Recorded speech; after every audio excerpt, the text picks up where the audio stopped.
না, আজকে অনেক রাত করে ফেলাইছি বন্ধুদের সাথে আড্ডা দিতে গিয়া। যাই তাড়াতাড়ি ঘরে গিয়া শুয়া পড়ি।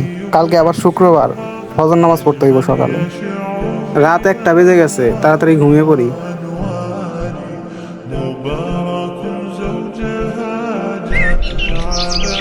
সকাল হয়ে গেছে, যাই ফজর নামাজটা পড়ে নেই। যাই অজুটা করে আসি।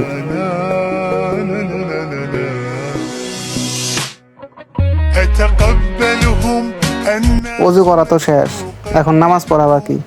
যাই নামাজটা পড়ে নেই। ترضيني كي أرضي عروسة النور تاج আরে এটা তো রবিউল আওয়াল মাস চলতেছে, আমার তো একটু খেয়াল ছিল না।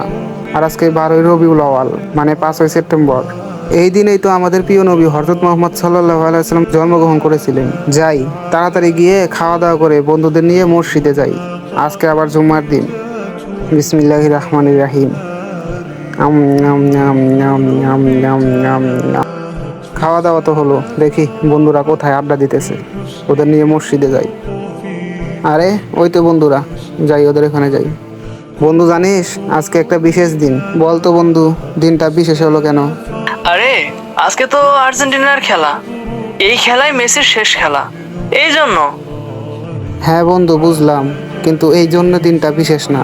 আমাদের মুসলমানদের জন্য আজকের দিনটা ছিল রহমতের দিন। আচ্ছা যাই হোক, বান্ধবী তুই বলতো আজকের বিশেষ দিনটা কি? আরে আজকে তো আমার বয়ফ্রেন্ডের সাথে প্রথম দেখা হয়েছিল, সেই জন্য আমি আর ও এই দিনে প্রথম রিলেশনে গিয়েছিলাম। বন্ধু আমি জানি আজকে শুক্রবার, আর এই দিনটা আমাদের মুসলমানদের জন্য শুভ দিন বা রহমতের দিন। বন্ধু আজকে শুধু শুক্রবারই নয়, আজকে এমন একজনের জন্মদিন যিনি তার উম্মতদের ছাড়া কিচ্ছু বোঝেন না। তিনি আমাদের ছাড়া জান্নাতে প্রবেশই করবেন না। আরে তিনি আমাদের জন্য কত কষ্ট করে কি কি করে গেছেন তার বললে বোধহয় শেষই হবে না। আর আমরা কেমন মানুষ, কেমন মুসলমান, সামান্য একজন খেলোয়াড়ের জন্য, হারাম রিলেশনের জন্য তাকে আমরা ভুলে গেলাম। আমাদের প্রিয় নবী হযরত মুহাম্মদ সাল্লাল্লাহু আলাইহি সাল্লামকে ভুলে গেলাম। আয় রে মুসলমান।